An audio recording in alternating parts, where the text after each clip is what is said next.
Hello everyone, my name is Mrs. Corbly, and I am here to talk to you today about the features of informational texts and how they can help you out as a reader.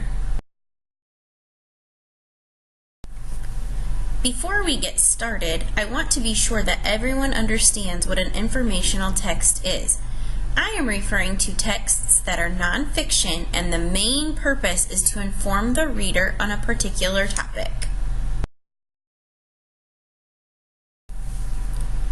Let's take a look at the first feature.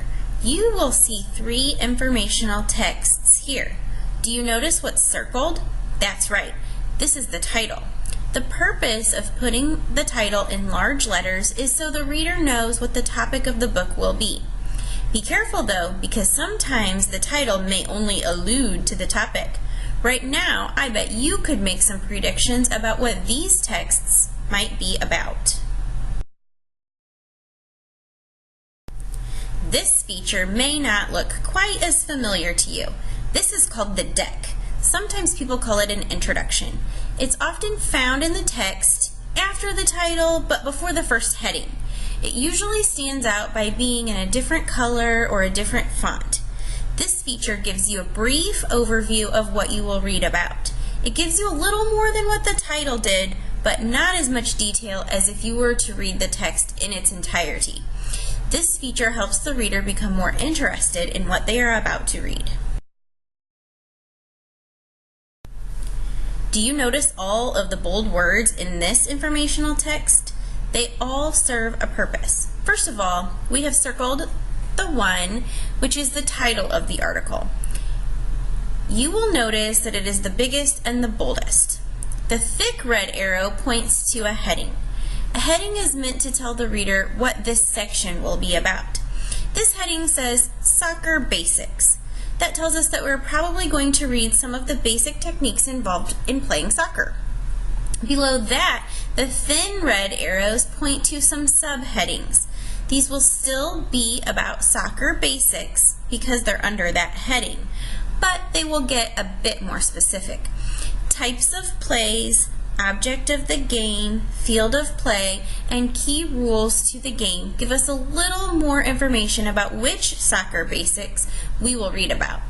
Breaking up the text in this way makes it easier for the reader to find the information that they are seeking. In informational texts, we can find both photographs and illustrations. Do you remember the difference? A photograph is a picture that was taken with a camera. This would help the reader see exactly what an object looks like in real life. The author may also choose to use illustrations. Remember, illustrations were drawn by a person. Illustrations may be used when the photograph that an author needed could not be found.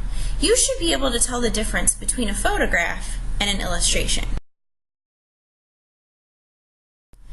Up next, we have captions and labels. Both captions and labels give us a little more information about a photograph or an illustration. Captions can help the reader by describing what is in the picture in more detail. A label typically identifies parts of a whole. In this example, the labels are telling you the parts of a chicken.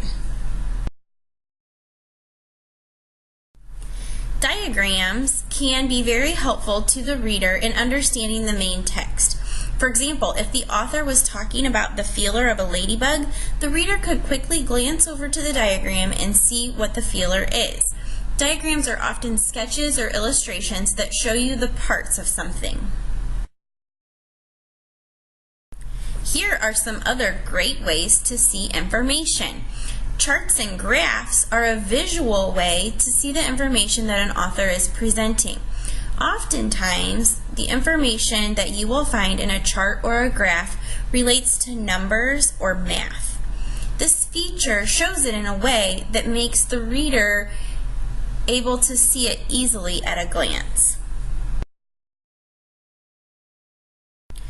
Tables are an additional way to see information visually. It breaks it up for the reader so they can gather the information quickly. It is important that readers know how to read a table. In this example, we would read the information from top to bottom. So if mammals is the heading, then we know the examples of mammals fall in the same column. In this example, gorilla, bear, giraffe, dog, and cat would be the examples of a mammal. Our next features are the boxes and sidebars that you may see in informational texts. In these examples, the author has chosen to put some information off to the side to highlight it. The author wants this information to stand out. It is important for readers to take the time to read the information in these boxes or sidebars. The information in the boxes could add to what was read in the main text, or it could be completely unrelated. Here we have a map. I am sure by looking at this, you knew right away that this was a map of the world. Did you notice the green areas? Can you tell what those areas represent? It's important that we know the purpose of the map so that we can understand the information that's in it. This is a map of the rainforests of the world.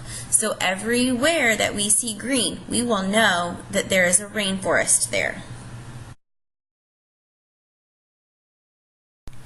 You have learned a lot of information today.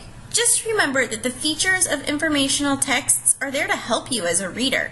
Use them to improve your comprehension.